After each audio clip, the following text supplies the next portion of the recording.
I want you to close your eyes and just picture this scene. Because honestly, it sounds like the opening shot of a movie. Okay. You've got a vintage getaway car. In the back seat, there's a woman, Sarah, still in her huge, stunning white wedding dress. Veil, lace, the whole 9 yards. Wow. But she is completely alone. Mm-hmm. There's no groom. And she has just peeled out of a church parking lot where, like, 10 minutes ago, she didn't just cancel her wedding. No. She essentially nuked it from orbit. Nuked is the right word. I mean, it's such a striking visual. Usually when you hear about a wedding being called off, you think, quiet conversation, maybe some tears. Someone getting cold feet sneaking out the back. Exactly. This wasn't an escape. This was a demolition. A demolition. That's perfect. Today we are doing a deep dive into the story of Sarah, a 28-year-old woman whose wedding became one of the most just unbelievably viral stories of betrayal I have ever come across. I was right there with you. It's one of those stories where you think you know the plot, cheating groom, sad bride. But then you peel back the layers and you realize this is, it's a case study in psychological warfare. It's about the myth of the perfect couple. And what happens when you underestimate someone just because they're nice. So let's unpack this. We need to set the stage with the players because the relationships here are what make this so visceral. We have Sarah, the bride. She's 28. She says that people, and especially her fiancé, often called her naive. And that label, naive, I mean, that's a massive red flag right out of the gate. Manipulators love to do that. They label you to imply that they're the smart one, that you need them. It sets her up as someone who is easy to fool. Which is exactly what the groom, Mark, was banking on. So let's talk about Mark. He's 30. The sources describe him as the golden child from a very strict, very traditional family where reputation is everything. Right. So he's not looking for love. He's looking for a prop. He needs a wife who fits an aesthetic to please his parents. It's totally transactional. And then the third point in this triangle, Jessica, the maid of honor. And this is the part that, it just hurts. This isn't some new friend. They've been best friends since kindergarten. 20 plus years? That's a sisterhood. Sarah says Jessica planned the whole wedding. She even helped Sarah brainstorm names for her future children. That detail gave me actual chills.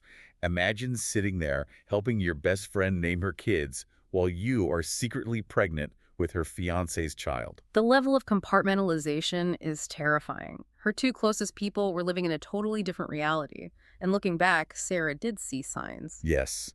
She said Jessica was rubbing her stomach a lot before the wedding, claiming it was bloating from wedding stress. And Sarah, being the empathetic friend, the naive one, told her to sit down and take it easy. She was worried about her health. It's a classic case of what some call betrayal blindness. Your brain just refuses to process information that would shatter your world, so it defaults to empathy instead. Well, that blindness came to a screeching halt on January 11th, the night before the wedding. And this is where the story shifts into, like, a techno thriller. It's 11:30 at night. Sarah's alone in the bridal suite. She's trying to do something sweet, sing childhood memories slideshow for the reception. And she logs into their shared cloud account, where they kept all the wedding planning stuff. Right. But convenience can be a double-edged sword. She opens the recently added folder to add a photo. Uh-oh. And she sees a video file, img2904.mov. The timestamp is 10:45 p.m., just 45 minutes ago. So your first thought is, oh, he recorded a sweet message for me. Totally.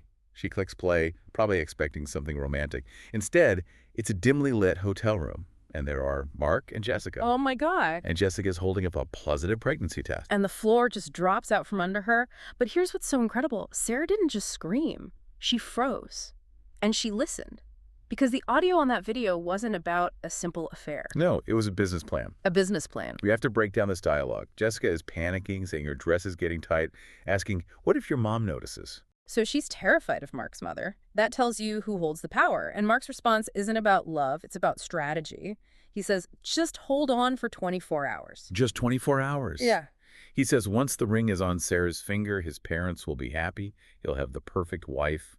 It's just a box to check. But then Jessica asks the key question. What about our baby? Is Sarah going to play auntie to my child? And Mark's reply, this is where you see the real him. He says, exactly. We'll raise our kid right under her nose. She's too naive to ever figure it out. And he doesn't stop there. He delivers the line that I think is one of the cruelest things I've ever heard. The one that changes everything. Sarah will just be the babysitter who pays the bills. Just let that sink in. The babysitter who pays the bills. Yeah. It shifts this whole thing from infidelity to, like, predation. They were conspiring to steal her financial resources, her life. He saw her as an ATM. A parasite. That's what it is. And Sarah's reaction, as she describes it, was just emptiness. No tears, no screaming. Just staring until her vision blurred. That's a dissociation response, a trauma response. Her brain is shutting down to survive the shock. But what's amazing is how fast she moved from that shock to cold, hard strategy. She realized if she called him right then, he would just manipulate his way out of it. He'd say it was a joke, a prank. Yeah. The wedding gets canceled quietly. His reputation takes a small hit, but he survives. Exactly. A quiet cancellation lets him control the narrative. She realized she had to destroy the narrative itself in public, with witnesses. Which brings us to the morning of the wedding, January 12th. The sheer nerve of this woman. I know. She wakes up at 6 a.m. She sits for hair and makeup. She lets them put the veil on. She plays the part. It's like she had to gray rock her own wedding day, just become completely unreactive to keep the trap set. And then Jessica walks in. The absolute audacity, wearing a high-waisted dress to hide the bump, asking Sarah if she's nervous. It's a test. She's probing to see if naive Sarah has any clue. And Sarah looks her dead in the eye and says, "No, Jess. I'm actually really excited for the surprise I have for Mark." Oh, that is just a masterclass in psychological chess. And Jessica winks. She winks and says, "He loves surprises." The irony is just staggering. So we move to the ceremony. Church is packed, 300 people. Mark's mother, front and center, looking like a statue. And that setting, a traditional church, it's a theater of social compliance. Mark feels safe there. He assumes Sarah respects the institution too much to ever cause a scene. He's counting on her shame. So she walks down the aisle, gets to the altar. Mark gives her these lying puppy dog eyes, tells her she's beautiful. The final love bombing attempt. He thinks he's made it. The priest starts talking about honesty and family and loyalty. Mark squeezes her hand, and Sarah notes it was cold and clammy. See, his body knew. Even if his ego didn't. His body knew the stakes. And then we get to the moment. The priest asks the big question. If anyone here has any reason why these two should not be joined, speak now. And usually, it's just silence. But not this time. Sarah pulls her hand away. She steps back from him, and she grabs the microphone from the stand. The whole room must have just frozen. The bride never speaks there. She says into the mic, "Actually, Father, I have a reason." Oh my gosh. Mark kind of laughs, thinking it's a joke, like, "Babe, what are you doing?"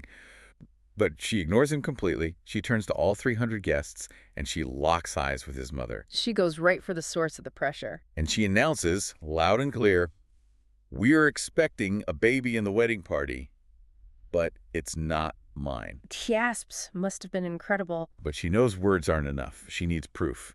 So she pulls out the little remote for the projector screen. The one she was setting up for the slideshow. She weaponized her own sweet gesture. She points it at the screen and hits play. No. And the childhood memories slideshow is immediately replaced by IMG 2904.mov on a 20-foot screen in a church. Oh, the audio. Mark's voice booms through the speakers. "She's too naive. We'll raise our kid right under her nose." And there's Jessica, holding the test. There is zero ambiguity. It is a confession in 4K resolution. The reaction must have been like a vacuum, just sucking all the air out of the room. And then the explosion. Mark's mother stands up, literally clutching her pearls, and screams, "Mark, is this true?" The reputation is just incinerated in an instant. Mark tries to do damage control, grabbing for the mic, yelling, "It's a joke. It's a prank video." Which is the most absurd lie possible. What kind of prank is that? Sarah just shoves him away. Yeah. And she delivers the verdict. "It's not a prank, Mark. Congratulations, Daddy. But you'll have to raise that baby without my money." And there it is, the callback. She publicly cuts off the financial tap. She's not the babysitter. She's not the ATM. She's out. The chaos that follows is pure cinema. Jessica tries to run, but her dress gets caught on a pew. And this is where the cousin comes in. We have to give a shout out to the cousin, who was holding a full glass of red wine in church and accidentally tripped, spilling it all over Jessica's dress. Accidentally. The cousin is the MVP. So Jessica is stained red and scrambling out. Mark is at the altar, and his mother walks right up and slaps him across the face in front of everyone. Wow. That's the punctuation mark on the whole thing. He failed the only thing that mattered to them. The performance. Sarah, meanwhile, just drops the mic. Her last words before walking out were, "The wedding is off, but the cake is delicious. I suggest you eat it, Jessica. You're eating for two now." And she walked out, leaving them in the mess they created. Which brings us back to that image of her alone in the car. She drives away a legend. But the story has one more little twist. Right. It's not quite over. Mark's mother contacts her a few days later. This part just blew my mind. The mother calls and begs Sarah to take Mark back, to work past this for the sake of the family's reputation. It's delusional. It's this deep, toxic denial where the image is so much more important than the reality of a secret grandchild. Sarah obviously said no, but she posed a final question online, and I want your take. She's debating her last move.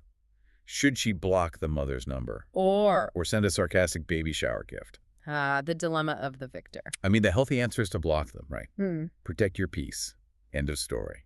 100%. Blocking is the healthy boundary. It stops the energy leak. But Okay. from a purely psychological power dynamics perspective, Yeah. that sarcastic baby shower gift is devastating. It's petty. But after being called a naive babysitter, I feel like she earned the right to be petty. Sending a gift, like a little silver rattle, forces the mother to confront the tangible reality she's trying so desperately to ignore. It says, "I see you, I know, and I'm leaving you to deal with it." It pops the delusion. That's a good point. But you also said something earlier about the power of just silence. I did. Think about it. What did Mark want from her? Her money and her silence. If she vanishes completely, blocks them, moves on, lives her best life, that is the ultimate punishment. Because even a sarcastic gift is still a form of engagement. Exactly. If she vanishes, she becomes a ghost they can't touch. Living well and keeping your money is the best revenge here. Well said. Before we wrap up, I just want to come back to the technology one last time. Without that cloud sync, Yeah. she'd be married to him right now. It's a terrifying thought. We leave digital breadcrumbs everywhere. Mark and Jessica got sloppy because they felt safe. But the phone in your pocket is the entry point now. The recently added folder is the modern diary that broadcasts itself. It's a lesson in arrogance, really. He thought he could outsmart the system. He underestimated Sarah, and he underestimated the cloud. And he paid for it in high def in front of 300 of his closest friends and family. It really redefines the phrase, "I do." In this case, it was, "I do not," and here's the video evidence why. Sarah, if you are somehow listening to this deep dive, enjoy that freedom. Send the gift for the laugh. Block them for the peace. Either way, you dodged a cannonball. And for everyone else, maybe check your shared folders. You never know what's syncing in the background. That's it for this deep dive. Stay safe, stay savvy, and we'll catch you on the next one.